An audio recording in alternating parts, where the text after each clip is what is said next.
Hi guys, Fight Commentary Breakdowns here. I got a special guest. We got Rhonda here, and Rhonda does Tang Soo, Taekwondo, and Arnis. So very special guest. She's actually been featured locally, so I'm here in DC visiting my parents. So she's been featured locally, so we'll talk about that too. Anyways, welcome Rhonda. Thank you, thank you. It's great to be here. How you doing? Oh, I am good, man. Labor Are Day you, weekend. It's been very interesting being back and just seeing that the DC area it keeps growing, it keeps blossoming. are you enjoying DC? All the Yeah, change? definitely, Yeah, definitely. yeah. I can never find my way around down there. They change it so much. I Yeah, always yeah, get. that's exactly definitely. I was driving with my parents, and we definitely got lost coming back from Virginia. So, You know what? I just took my best friend there to the museums, to the Smithsonian Museum of mhm. Natural History, and we went to the Hard Rock Cafe for lunch, and we went to Ebenezer's Coffee House. I don't know if you know the history of that, but National Community Church owns that, and it's basically a nonprofit. So Wow, they give, I think, like 90% of all the coffee sales to the inner city charities there in DC. wow. But anyway, we did it right. We hired a chauffeur-driven Lincoln to drive us around DC because I was not getting lost and I was not going to get a ticket because there's a street cam everywhere. Yeah, yeah. They've increased the street cams in this entire DC metropolitan area. When you need money, that's a source. Finds. Yeah. So let's talk about your martial arts journey. You started with Tang Soo, if I'm not mistaken. I did. When I was 11 years old, I studied Tang Soo Mudakwon, actually for probably about a decade. And I got my second degree black belt in that. I studied under Master Edward Rivard. He was known here locally. He was under Grandmaster Francisco Condi Sr., who was known here on the East Coast really as the pioneer of martial arts tournaments on the East Coast. If it weren't for Francisco Condi, we would not have had tournaments here, martial arts tournaments in the 60s and 70s. And in fact, Grandmaster Condi used to have some great pictures of Chuck Norris standing in line registering to compete in his tournaments. So yeah, I started when I was 11 years old because I was terribly shy. I was that kid that I hid in the back of the class and I prayed that the teacher wouldn't call on me. And it was so severe that when I was in first grade, my teachers thought maybe I had a hearing problem and that's why I wasn't speaking. So when I got into middle school, I don't know what middle school was like for you, but it was hell for me. And I was picked on and bullied almost daily, if you could believe that, just because of my shyness, because that's what bullies do. And that's what I tell my students now that, you rarely see one bully picking on another bully because they don't want to get their butt whipped, right? They always pick on the weak and the shy and the meek, and that's how they get their big and bad reputation for that. But it was so bad for me that one of my older sisters thought that if this continued, I would have a nervous breakdown at like 11 years old. I was terrified to go to school and I missed almost the entire, I think, month of November, my seventh grade year, because my body was going through physical symptoms of stress. So we're talking like severe stomach pains, back pains for 11 years old, sleepless nights, all of that. And, my dad at that time, my dad was an ex-Marine. And at that time, he said, what you need is karate. Now, back then, this was like the early 80s. So I didn't know what that was. I mean, this was like pre Karate Kid movie, pre Ninja Turtles, pre Power Rangers, everything.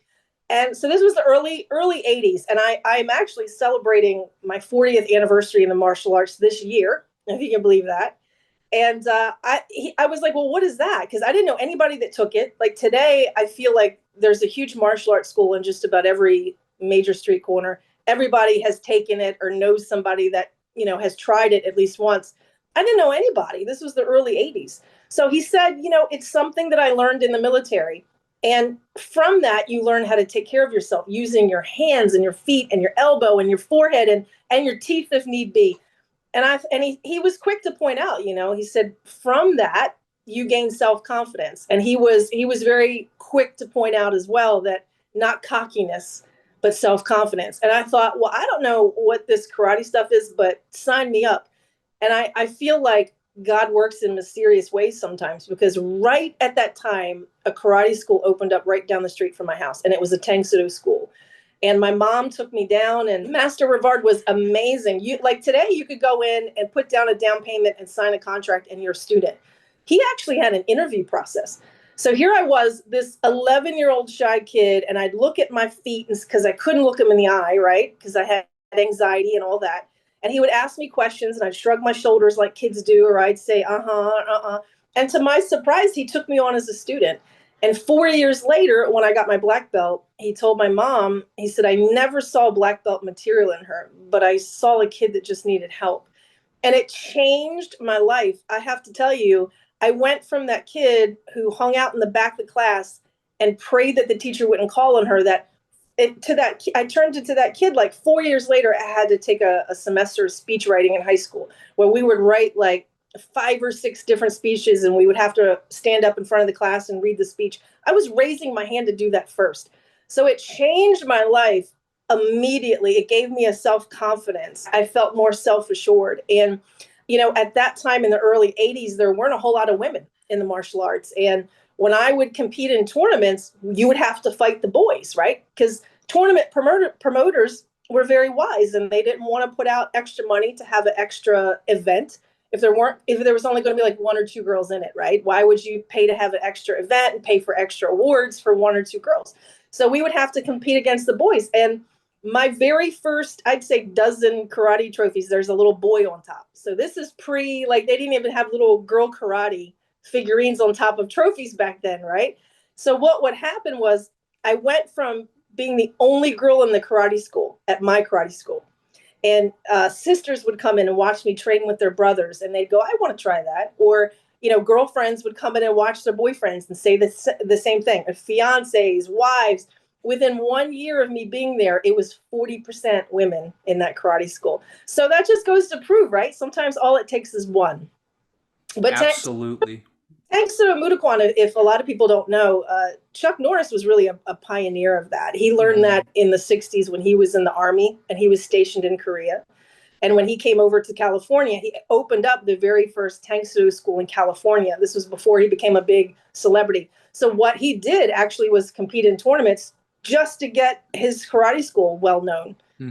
So he only competed not to be a champion. He became one, but he did it really to advertise his karate school. And the next thing you know, he was winning all these championships and his karate school was filling up. And this was many years before probably about 5 years before he became a big celebrity. So yeah, so my first instructor was Master Rivard. He was under Grandmaster Francisco Condi, and I like just traditional karate. I love all that. I teach a lot of that today. When I was in my early 20s, I switched to Taekwondo. But okay, so let's stop right there. Let's go back because a lot of people who aren't familiar with karate don't know how it's trained. So let's talk about, let's say, a class you would take, what the structure was like. It's funny because when you sign up for karate schools today, I feel like classes like an hour and then boom, you're done.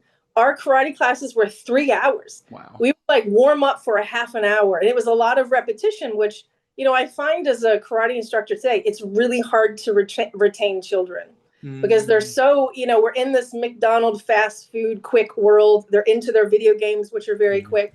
But it was all yes. They were 3-hour classes and people don't believe that. And it would be a whole half an hour of warming up and then repetition. We do a whole half an hour of kicking the pads and we might do forms for a half an hour and spar for a half an hour. So yeah, our class, we do self-defense for a half an hour, but wow. Tang Soo is, I would describe it as really just traditional karate, using hands, feet, basic blocks, kicks, things of that nature. Yeah.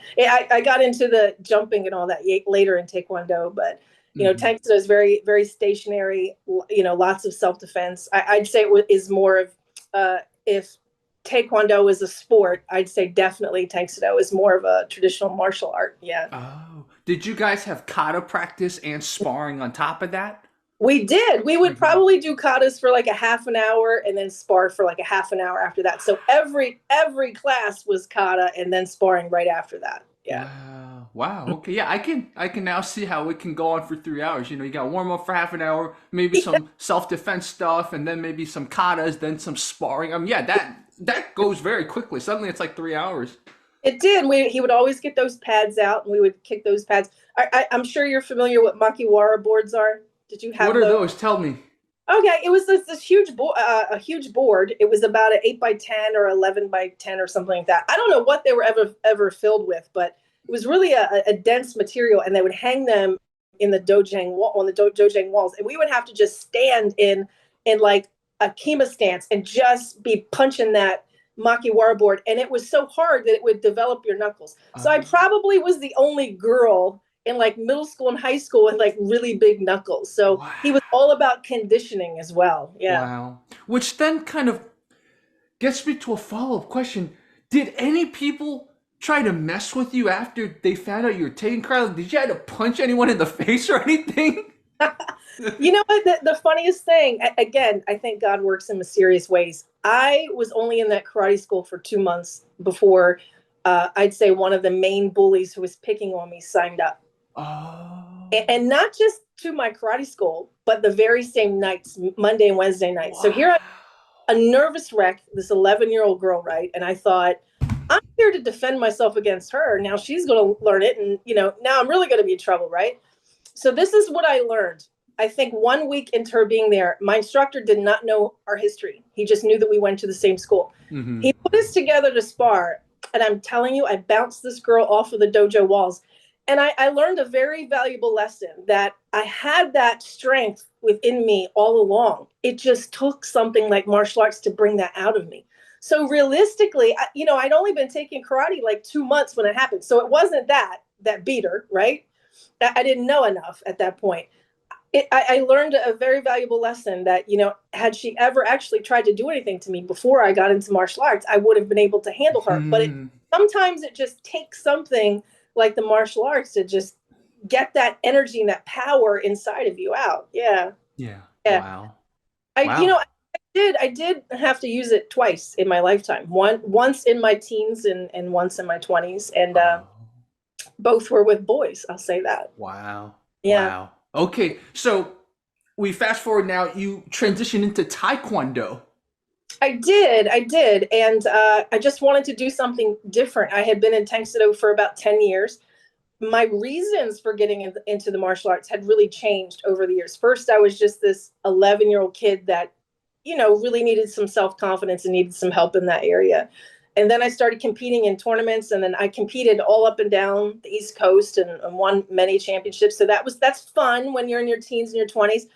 I started to get out of that in my 20s because the lack of respect I saw starting to happen here in the DMV, the Delaware, Maryland, Virginia area was really disrespectful and disgraceful. And, I was always brought up that the competitors were to respect one another and you were to respect the judges. Well, I was starting to see disrespect from, the competitors to the judges. And I thought, my gosh, if I said something like that to my to a judge of mine, my sensei would be on that floor, grabbing me off the floor in front of everybody and embarrassing me.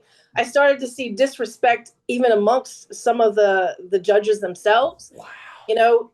Sparring, I started seeing, instructors, interrupt competition and sparring. And it just was really getting disrespectful. And I started losing a passion for that.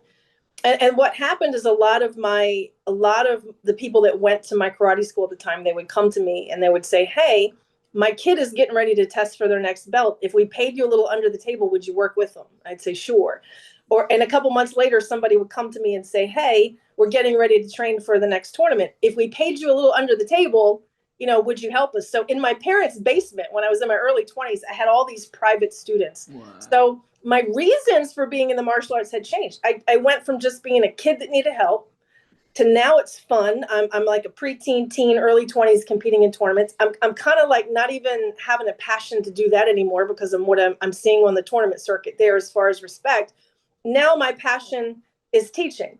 So then I thought, oh, okay. So when I switched to Taekwondo, I'd say my instructor, who was Master Apollo Ladra, I got my second degree from him.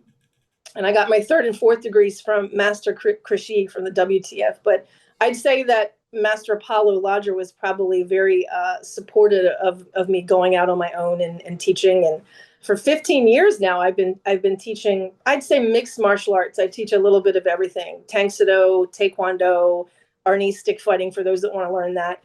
I've been teaching for the last 15 years out of a huge 3,000 square foot hall at my old church. And when I was going through a really tough time in my life with depression and anxiety. And my pastor, he said, when I go into old age homes and things, what I talk to them about when they're going through this is, what was your passion growing up? So he quickly got that my passion was martial arts. And he said, well, we got to get you back to that. So I started teaching there, and it's just spanned. I'm everywhere now. I have 7 different locations. I teach out of 3 different senior centers. I teach senior self-defense classes, which we can talk about that. I Mm-hmm. teach in Essex once a month at a location out there for learning disabled kids. This is a mom that has an autistic son who was not accepted in all the big karate schools that she would call, and they weren't willing to change their curriculum a little bit to meet his needs. So we have kids of all different abilities, we say, and it's been an amazing journey with that. So I do all sorts. I even have a karate for tots program that I teach out of a local daycare center. So I have 7 locations now. Wow. Wow. Yeah. That's amazing. And what got you to learn Arnis slash what was that journey like? You know what? When I was studying Taekwondo with Master Paulo, I was very lucky that I'm not sure if you're familiar with Master Paulo Ladra. His 2 brothers at the time helped him open up his very first Taekwondo school, and his brother Guru Bobby Ladra was really heavily into Arnis, and they were Filipino. So if you wanted to come in on a Saturday, in addition to your Taekwondo training, you can get into Arnis. And I love that. I always wanted to learn a practical weapon. It's not practical or legal to carry around nunchucks in my purse, right? Or a throwing star in my back pocket, right? So an Arnis stick can be anything. I love it. It can be a broom handle if you have a home invasion, a mop handle, a pull cue, a rake handle if you're outside and something happens. I love that. Or, I go walking at a local park all the time. I always have a stick with me just in case. I love that. I love the practicality of Arnis. I love the learning the basic blocks and strikes with that. You can apply that to, so many basic things you can pick up off the street. I love that. Wow. Wow. Right? Yeah. It sounds like, the weapons are just sometimes neglected in people's self-defense or martial arts journeys. So it sounds like you got some weapons training, which is good. I think so too. When I love to teach a little bit of Arnis at the senior centers, because if they have a home invasion, they quickly can grab that mop handle or that broom handle, and that, we teach them to use that couple feet to create distance. If your Mm, attacker has a weapon, to strike their hand, try to get them to drop that weapon or drop that blade, and I teach some basic strikes. I love that. Yeah. mm-hmm. Wow. So, what is the day-to-day life like? And you teach in a lot of places. So, like, tell me about the day-to-day. How do you like? It seems like you almost need a secretary or something. So, please tell me more about that. I wish I had a secretary. My day is a little chaotic. I have to tell Hmm. you that I have alarms set on my iPhone, and when they go off, I know I've got like a half an hour that I need to be somewhere. So I check my calendar and figure out where I need to be. So usually I'm at a senior center somewhere in the mornings, and then I come home for a quick break, and then I'm at another senior center in the afternoons. And then I teach on my own out of a local church on Friday nights and Saturday mornings. And then the special needs class is once on a Saturday. Yeah. It actually, probably by the end of October, I'm going to have 8 or 9 locations, because I'm in the works of some other, this senior self-defense thing. I never was interested. Not that I didn't want to, it just never crossed my mind to teach in a senior self-defense class. And there was a lady at my church, she's a senior as well, and she said, we need new instructors at the senior center, new exercise instructors. Would you be interested? And I was like, yeah, that's definitely a challenge that I would love to take on. And they love it. I'll tell you this, every location is different. So I work at the Arnold Senior Center. Those ladies are serious. They will bust you up if you try to take their purse. They're serious. I love it. They want to learn at least one new technique every time I'm in there. It's great. My hometown at the Pasadena Senior Center, I love that. It's more like family. That's my hometown, right? So that has like a very hometown atmosphere, right? There's a brand new senior center called the Severn Senior Center, which is a gorgeous location. Those ladies aren't as mobile as some of my other locations. So, you can tell somebody everything that I'm teaching you standing up, you can do sitting down, but they really don't get it in here. So what I tend to do at the senior centers is, give free demonstrations to be able to see, look, a lot of times if you're in the seated position, an attacker is going to figure that you're weak and, hey, this is a prime target anyway. So I think I'm going to have my very first wheelchair student at Pasadena this semester. So I teach them, hey, somebody grabs you. I teach all the same locks as I teach standing up. So Yeah, at Severn, they're a little bit less mobile, but it makes me be creative as an instructor to think about what we can do versus what we can't, you Yeah. know? Yeah. Yeah, so it's great. And my my class for learning disabled students, I'm out at Essex once a month doing that. And that's a challenge, God bless them. I love those kids. I love kids. My background is in early childhood education. Mm. So kids are my passion, and I can see, and I totally can understand. I don't fault the schools that wouldn't take this lady's son because sometimes, they're different levels of autism. So, they wouldn't be able to have your normal structured taekwondo class or Tang Soo class. So I let them just go and be who they are. And sometimes they go off and they're playing and they're running around and you don't think they're taking in anything. And then they come in and they do something and you do it correctly. Yeah. I'm like, okay, they're getting it. They are Yeah. getting it. But, I think for that class, we do a lot of balance and coordination exercises with our warm ups and things like that. Very simple things, but they're getting it. And I find that some of them, they can't tell, but I can tell from 40 years of doing this. Some of them have a passion for it. I can see some of them, being around for a while. And I teach a little locally at a daycare center, a karate for tots program. Now I'll tell you this: it is less kicking and punching for 2 to 4 year olds, and more balance and coordination drills and things like that. Yeah, yeah. I do have like a little blow up ninja that I just let them have that. And the lady that owns the daycare loves it because that just makes them tired for nap time. Yeah. Yeah. So I love it. I'm everywhere. Seniors, daycare kids, learning disabled children. I love it. It's my way of giving back to the martial arts that has given me so much. I have to tell you, almost every good thing that I have in my life came either directly or indirectly from martial arts. Some of my very best friends I grew up with in the martial arts when I was 11 years old are still in my life today. My friend Dana, she was 11 years old as well in the martial arts. She was in my wedding. So I met my husband from the martial arts. Wow. He's a third-degree black belt. So almost every good thing that's come to me in my life has either come directly or indirectly from the martial arts. So people always ask me who should train. Everybody. Yeah. I don't care what your age. I don't care what your gender. Everybody can get something from the martial arts.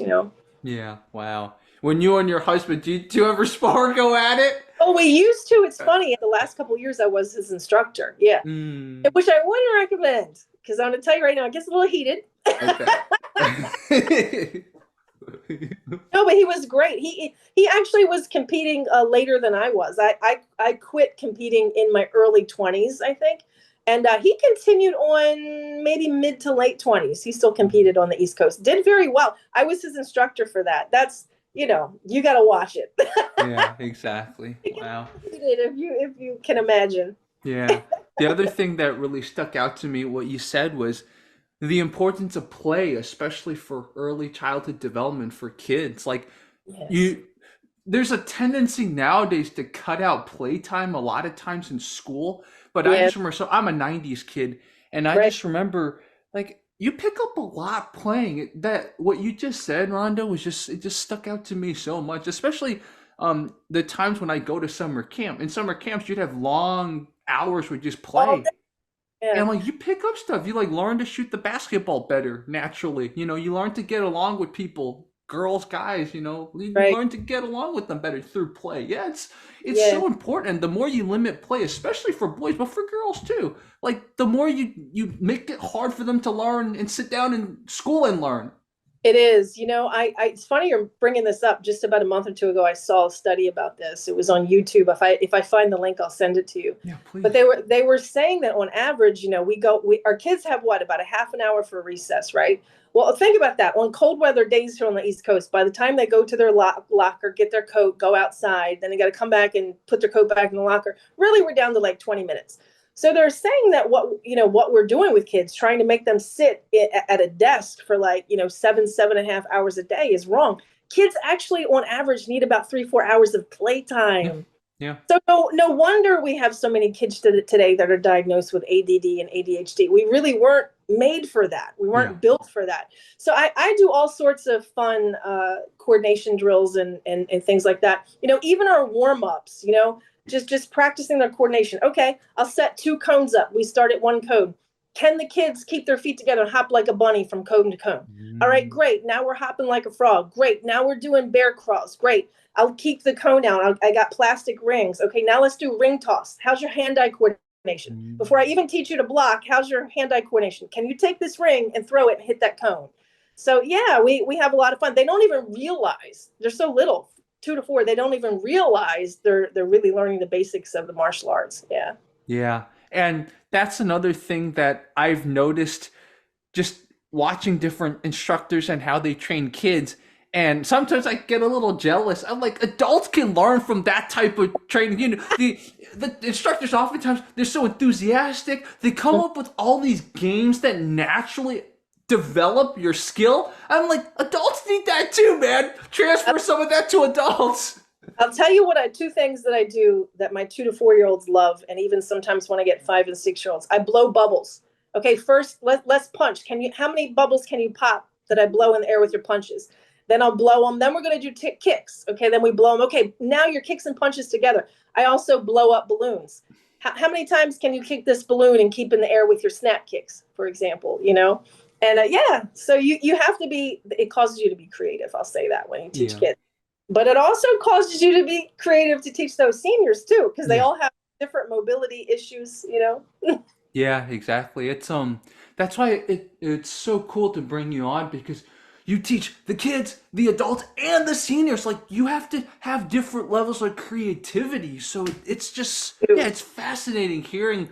And I guess that's why you got featured on the news and why your schools keep getting more popular. It's because like I can tell one, you're enthusiastic, but two, you're Yeah. always thinking outside the box. And that's how people learn best is when someone can think outside the box with them.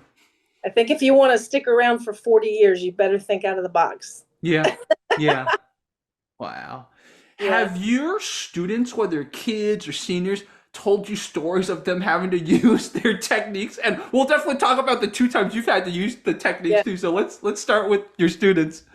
Yeah, mostly the kids. I have to tell you again. I think God works in mysterious ways, right? So I'm seeing now as an adult maybe why I struggled with bullying so much because I'm having so many kids come to me over the years and they're going through the same thing. And when I sit with them and tell them, look, Miss Rhonda went through this too, they're like, Miss Rhonda? I'm like, yeah, absolutely, Miss Rhonda. And guess what? If it weren't for that, I wouldn't be here. I wouldn't be your teacher if that hadn't happened to me. So good things come out of bad things that happen in their life, and I'm able to give them tips, how to handle that and things. So yeah, usually when I get, well, I'll tell you one funny story. This little boy probably was 7 years old, and I had been teaching him since he was 5. And his parents took him to his older sister had a birthday party at a local roller skating rink. Right? Remember when roller skating was big? I And still you love said roller you're skating. you said you were a kid of the 90s. I graduated in the early 90s. So yeah. So yeah, so this little boy went to a roller skating rink. His sister had to go there for a little birthday party or whatever. And his dad said, "Man, his uncle took the kids to the roller skating rink." And he said, "Man, I don't know what she's teaching them kids down there at that karate school." He said, "But there was this much bigger kid in the arcade, and he was bullying that little boy the whole 3 hours we were there." Wow. And he said, finally, this little boy had enough, and he told him to stop. And he didn't tell him to stop once. He told him to stop twice. And he said, after that, he said, next thing I know, I looked around, this kid's on top of this other kid, like pounding this bigger kid. So yeah, usually if I hear stories like that, it's from kids. Yeah, kids. Yeah. It's Wow. not easy being a kid. It wasn't Yeah. easy being a kid when I was a kid. It's not easy, not any easier today. And I'm telling you, I think closing up the schools a couple of years ago from COVID, I think set kids back so much as Yeah. far as, their social skills. I can even see that as a karate instructor. Their social skills have been set back a little bit from doing all online homework and things of that nature. So I hope we never go back to that. Yeah. My kids were so set, they were so set back when we got back to it. I closed actually for about 2 months, and I'm like, why am I doing this? I can still teach outside. Yeah. So I taught classes outside for about a year and a half, almost 2 years. And when my kids came back socially, I thought they were seriously lacking. They really needed to be around their peers more. Yeah. Yeah. I mean, I think most adults socially got set back 3 years too, Yeah. man. Yeah, I think so too. I don't get too many stories from adults having to use it, but usually it's kids, and usually it's something that makes me proud. Like that little boy. 6.5 years old getting picked on maybe by like an 8 or 9 year old boy just all day for 3 hours. That's a lot of stress. And then, telling this kid repeatedly, leave me alone, stop. And then he was able to take care of himself. And then his uncle that took him said that kid just left him alone for the last half an hour that we were there. And unfortunately, sometimes that happens. You have to do that. Yeah. And that's something I'm so glad that has to get taught to people. Like it's sometimes it just our society's changed to a level where like I had an incident in middle school where I fought back because the guy was messing with me for a year Ugh. and I got suspended for it. The Oh, teacher man. didn't suspend him. It was like I Really? fought back. Yeah. So like you Uh, started seeing like society was starting to shift and like mhm. it's when I hear stuff like what you just said, it's refreshing because at the end of the day, we live in a society that's relatively free. But one of the things is, since it's a free society, sometimes there are consequences. And Yeah. what better way to learn it than as a kid? Sometimes you talk smack too much, you're going to get hit. That's just an ultimate way of teaching stuff as Yes. consequences. Yes. And we were talking about me being a teacher. My role in my student's life, it's different with every student. It doesn't matter if it's the kids or the seniors. Sometimes they just want to come in and they just want to learn a martial art. Maybe they just want to lose weight or get in a better shape, or for the seniors, just be more aware. One thing I hear a lot from my senior self-defense classes is, Rhonda, I just feel so much more aware and alert when I'm out, because we have all those conversations about, no heads down, heads up. When you pass somebody you don't know, look them in the eye, good morning, let them know that you've seen them, you've eyeballed them. And but my role as an instructor, it changes with every student. Some students just want to come in and learn a martial art, and that's great. That's what I'm getting paid to do. I'm a martial arts instructor, right? But sometimes I'm their counselor. Sometimes, especially those little kids, and I understand from being a kid that was bullied, sometimes they're not comfortable telling their mom or dad or their older bigger brother or sister that, hey, I'm being bullied, because they're afraid they might get fun of by big brother or big sister, right? So I hear a lot of things that, I'm their confidant sometimes. And Yeah. sometimes, they're more comfortable coming to me and talking to me about things that they're struggling with that, they might not be even comfortable talking to either family at home. And I had that relationship with my first instructor, Master Rivard. He was an amazing man. We had to show our report cards to him Wow. every time we got a report card. And if we got bad grades, we were not allowed to participate in class. We would come in and do our homework, and he would help us with our homework. But we Wow. couldn't actually get on the floor and train until the next semester report card came out. And then if he saw that our grades got up, then we could get back out on the floor. And I could tell him about things, personal things that might be a little embarrassing as a girl to talk to my parents about. Yeah. So I valued that relationship with him. It was very father-daughter. So I try to have that same trust with my students. We all have to have somebody to talk to. Yeah, Mhm. And exactly. it's funny, some of the parents will do it too. Some of the parents aren't even my students, but my inbox, my email sometimes will fill up with, parents just wanting to talk to me, or phone calls and things. Yeah. So Wow. parent, you could, counsel parents as well. Wow. Wow. Wow. That's like it's really refreshing talking to you, and this is why there's just a need for this type of martial arts. Like a lot of things now, it's become so corporate, and there's a reason for it. A lot of people, they want to, especially, oh, I want to get my money's worth, blah blah blah. But a lot of that kind of person to person interaction is just lost. And Yes. yeah, this is it's very necessary because there's always that debate. Oh, why not go to an MMA gym? Why not go to a boxing gym, right? And then it's like you might get some of that there, but it's just different. There's something about the traditional martial arts that you'll get a little bit more of that family thing that you won't necessarily get.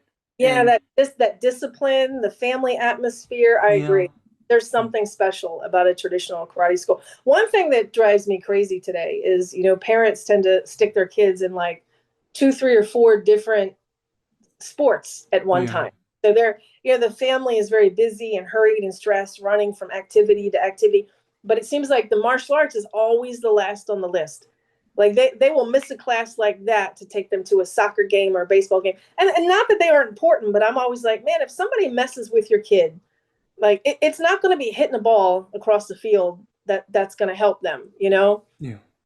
So I think that's something that is fairly common with families today to have, kids. But then there are kids, I don't mind if it's martial arts and something else, because I know a little boy, he's been in baseball ever since he was probably 5 or 6 years old. And when he first got on the team, he really stunk. But from, his and eye coordination getting better from martial arts, he became one of the best kids on the team. I don't Wow. mind that, because I think martial arts can complement every other sport out there with your balance and your coordination and your hand-eye coordination. I'm talking about the families that have their kids in like 2, 3, 4, even sometimes different activities. It seems like the martial arts is at the bottom of the totem pole, and I'm like, oh, I don't Yeah. know about that. Yeah. Mm-hmm. Yeah.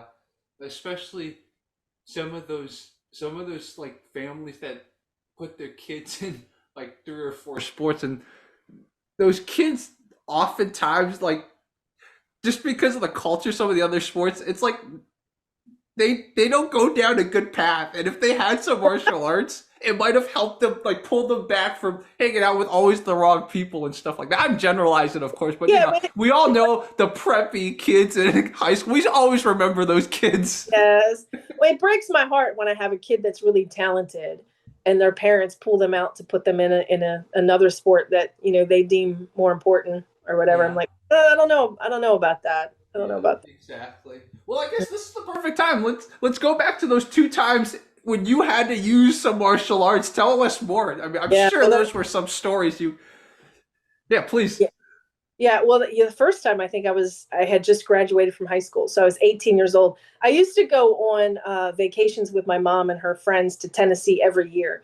We would have a big bus of my mom and her friends, and we would go to Nashville, Memphis, Arkansas, Mississippi. And I'm not sure if you're aware of Memphis, but Memphis is pretty dangerous these Oh, days. I didn't know. I've only been to Memphis probably once in my life, and that was the '90s, so I don't remember much about it. Did you go to Graceland? Is that why you were there?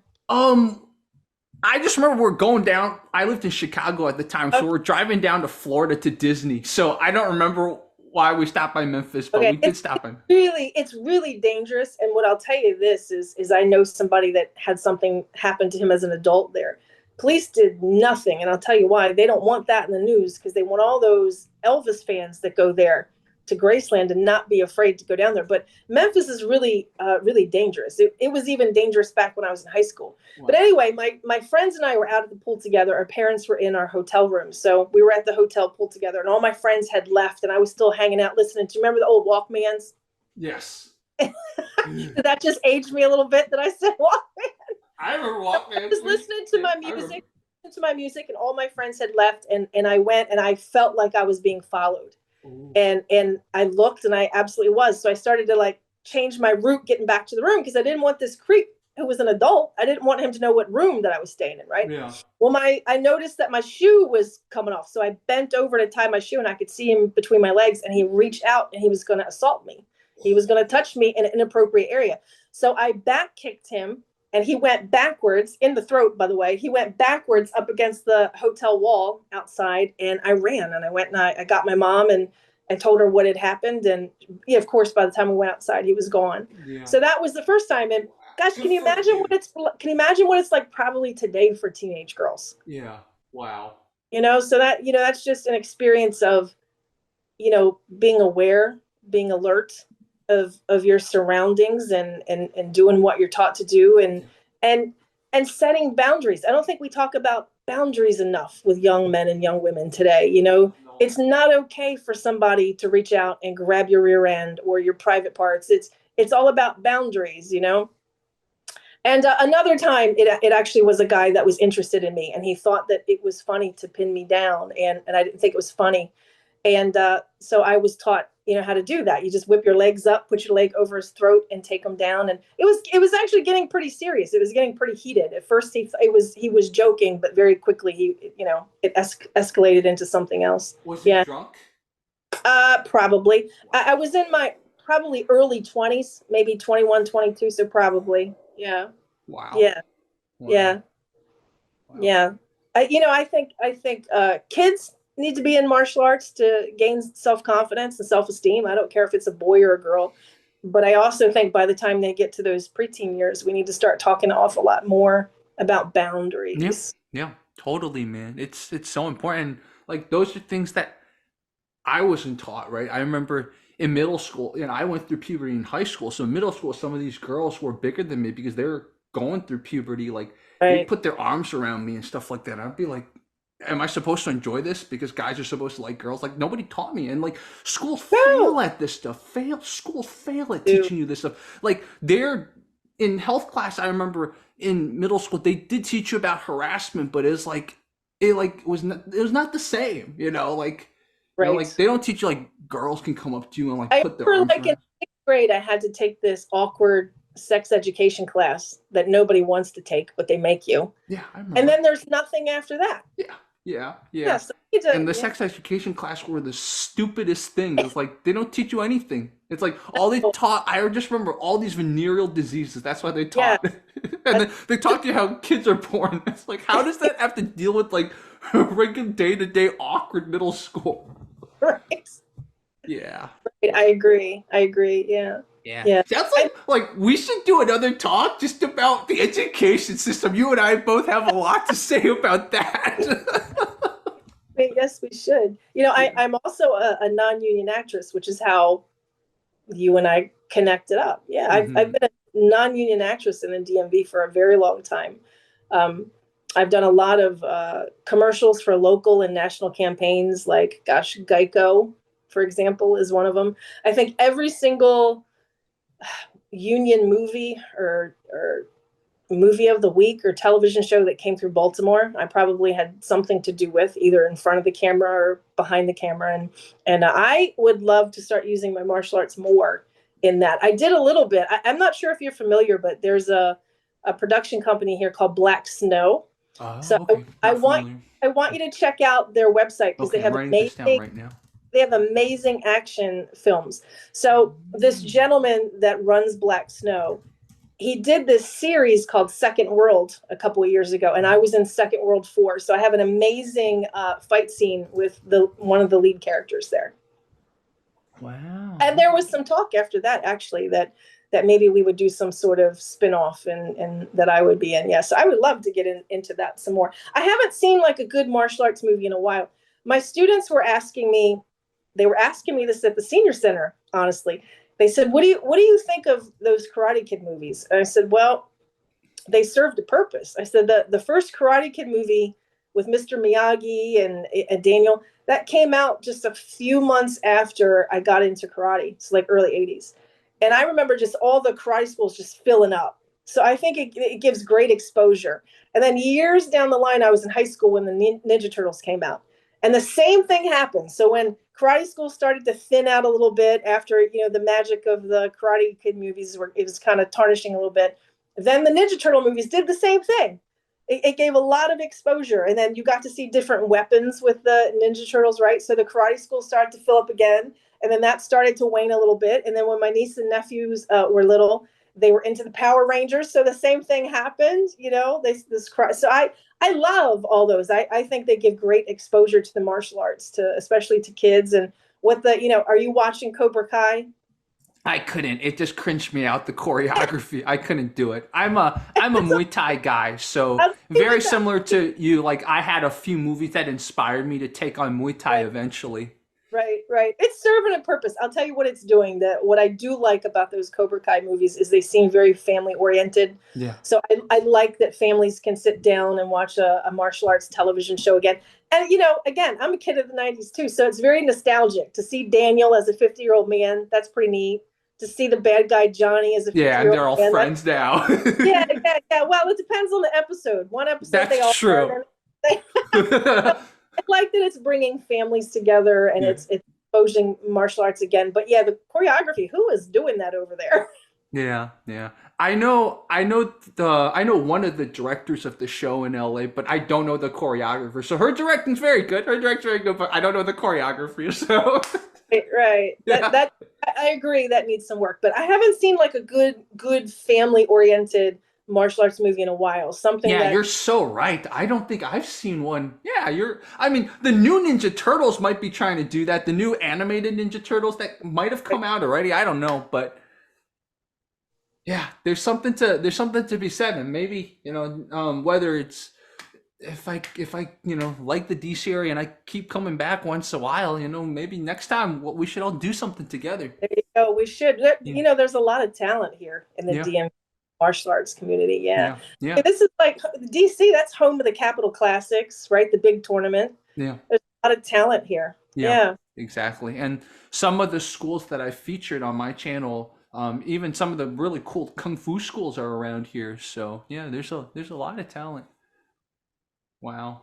So yeah, this is a good stopping point, Ronald. We talked about a lot of stuff, and either way, if you ever want to talk about whether martial arts stuff or other stuff, I'm always game, man. Like it was really Well, fun talking to you, and I definitely see eye to eye, especially about the fact that like kids need to go out, kids need to play, even if yes. we do more quote unquote lockdowns, like. Let kids' immune systems develop. Let them socialize. Just I think Yeah. you and I see eye to eye to that. Yes. My poor students were outside in the heat in the summer training, but they were desperate for it. I Yeah. had to close for 2 months, but Yeah. yeah, we were doing it out in the parking lot. It was great. And that gets a lot of attention too from the community. Yeah. You have again, you have to be creative. You have to think outside of the box. If we're shut down, we can't go in a building. Okay, don't you have a storefront? Can't you go outside? Yeah. Don't you have a parking lot? Let's Yeah. do this. Yeah. In LA, the most creative thing, I'm a Christian too. So one of the most creative things the church did, because LA was really like churches couldn't even meet. So some churches wanted to meet outside, but that's not the same experience.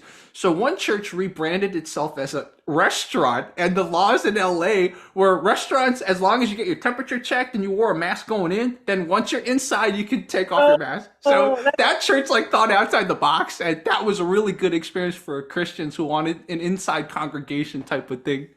that was pretty clever. That's thinking out of the box. Yeah, yeah, exactly. Cool. I'm so pleased to hear that you're Christian. You'll have to check out. I have a ministry with a ministry partner. It's called Women on Fire Ministries. We're a drama ministry, Oh, so you'll have to check us out on our Facebook page. You'll see some of our skits and stuff. We go into some places that people don't want to go to minister, and those skits, most of them I write are very funny because, my gosh, a lot of people have preconceived notions about what a Christian is, yep, right? yep, So they see us being funny up there, and they're like, okay, they're not stuffy, but we're leaving them with a good, strong message. So you'll have to check that out. yeah. Women on I Fire. wrote that down too. Women on Fire There you go. Ministries. Bam, nice, It was dude. amazing talking to you. Yeah, definitely. Yes, So, we definitely have to partner and do something. yeah. Do you have a YouTube channel? Women on Fire Ministries does. I Oh, do not. okay. Oh, you do not. Okay, You know cool. what?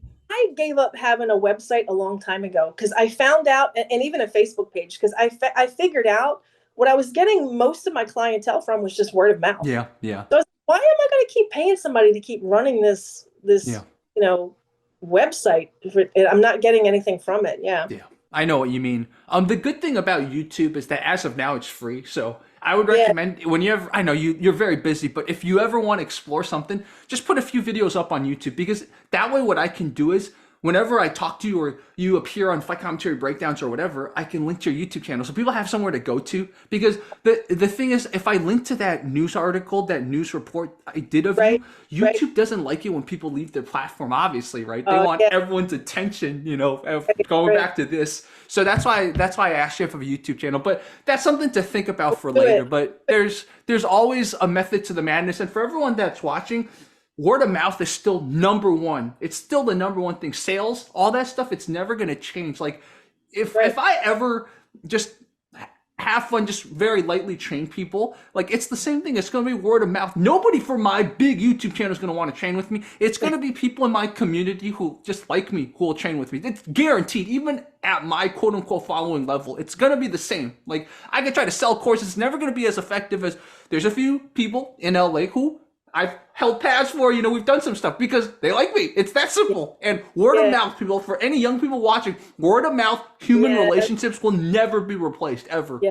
I'll tell you what I need to do. A lot of my students at the senior centers, they keep asking me if I have videos. So at some point I have to have like a CD out of like self-defense or something like that. Because they often, the seniors can't remember a whole lot of the class when they go home to be able to practice. I'm always talking to them about practicing in front of the mirror, and they're like, well, I wish I could remember half of it by the time I get home. Do you have a video? So I think I need to start working on that next. Yeah. And And I have something exciting coming up that I definitely invite you to if you're still here in the area. How long are you going to be in DC? Probably until October. Okay, you'll be gone, but I'm going to Hmm. have my very first mother and son duo testing for black belt together at the end of November. That So sounds I fun. invite a lot of people out for that, but I'll definitely film something and let you see that. Yeah, definitely. Please do. And so it sounds like another thing we can do as a collab in the future, because I love looking at bad self defense. So you'd be the perfect person. We can kind of look at some of these bad self defense and we can very quickly demonstrate why they're wrong. And then you could give some potential other ways. And then, yeah, so that's a perfect way we can I would collaborate. love to do. Here's what I would love to do. Do you remember Hmm. all the old cheesy self-defense books that came out like in the 60s and I 70s? remember, I remember reading some of those. My instructor had like a whole library. I want to go through that and see if those moves actually work and see what That's a we good could come up idea. with There's and see. probably still some in the public library that I should check. I remember yeah, there's some very interesting ones. Do you remember that's pretty much how kids learn karate if their parents wouldn't put them into a Yeah, school? They yeah, would go to the library and they would try their best to mimic these techniques. And for those of us that were in a school, we would look at that and we'd be like, oh my gosh, what is he doing over there? Yeah. yeah, So I would take those books and I want to like practice those moves and see what we can come up with. See if they work and see if we can come up with something better. yeah. That's a great, great, brilliant plan for a collab. We're doing it. Yeah, awesome. Well, everyone, this was Rhonda. Rhonda, thank you so much. This was a great talk. It was great talking to you. Thank you so much. And just want to encourage everybody who might be thinking about taking a martial arts, do it. Do it. So many good things will come to your life from martial arts. So thank you so much. I'm Rhonda Weeks, and it's great talking to you and meeting you. Definitely.